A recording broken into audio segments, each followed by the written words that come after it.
I really appreciate you joining me today, and this story is about Encrochat.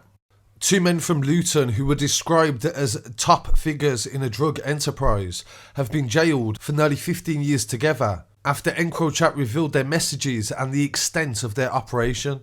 Morrison and John Nevin were described in court as high-level players, and they was arrested under Bedfordshire Police's Operation Costello, which is what the local police force used to arrest people when Operation Venetic was created. Check out the playlist on the channel with all of the Encrochat details over the past 2 years that I've documented heavily. The Encrochat messages revealed that some of the deals were £350,000 each, and sometimes people were buying 10 kilos at a time. Other messages revealed that Morrison and Nevin had made over £1 million selling cannabis, and they were using the Encrochat service to be able to try to avoid detection. Operation Costello arrested them last year in November after a series of warrants in the local area. Morrison is 39 years old from Luton, and he pled guilty to supplying Class A and B drugs as well as possession of criminal property. He was jailed for 11 years and 3 months at Luton Crown Court. Nevin, 44, from Luton, pled guilty to supplying Class B drugs and was jailed for 3 years. The investigating officer Chris Seddon said that Morrison and Nevin thought that they was immune to prosecution. They go on to say that Operation Costello was carry on working alongside Operation Venetic to jail people that was using Encrochat and trying to bring drugs into the country.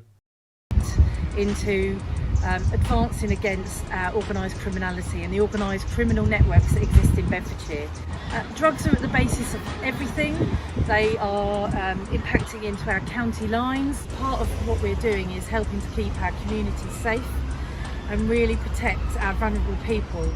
The type of criminality that exists feeds county lines, which really does go into criminal child exploitation. And in some other news in relation to an explosion that took place in a block of flats in Redwood Grove in Bedford in July, police have now revealed that they believe the person that died inside the fire also caused it as well. Rena James died in the incident on the 4th of July, and a number of residents had to be removed from their property.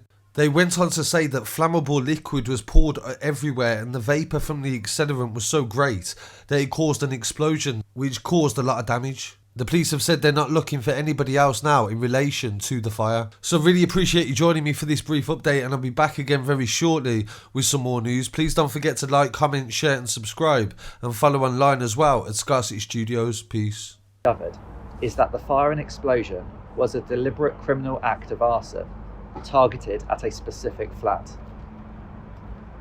Our investigation has found that entry was likely forced to a flat, after which several areas were doused in a highly flammable liquid. The vapour from this accelerant became so great that when it was ignited, it caused an explosion, followed by the fire which took hold of the building. The forensic evidence, together with other findings from the investigation, leads us to believe that Rena James, who died in the explosion, was solely responsible. We are therefore not looking for anyone else in connection with this crime. Residents who remain displaced from their homes were updated on the latest developments in a special community meeting held last night, and are being offered support as victims of crime. We are also continuing to support the family of Miss James. In due course, Her Majesty's Coroner will hold an inquest to establish how Rena James died. We do not underestimate the huge impact this incident has had on so many lives,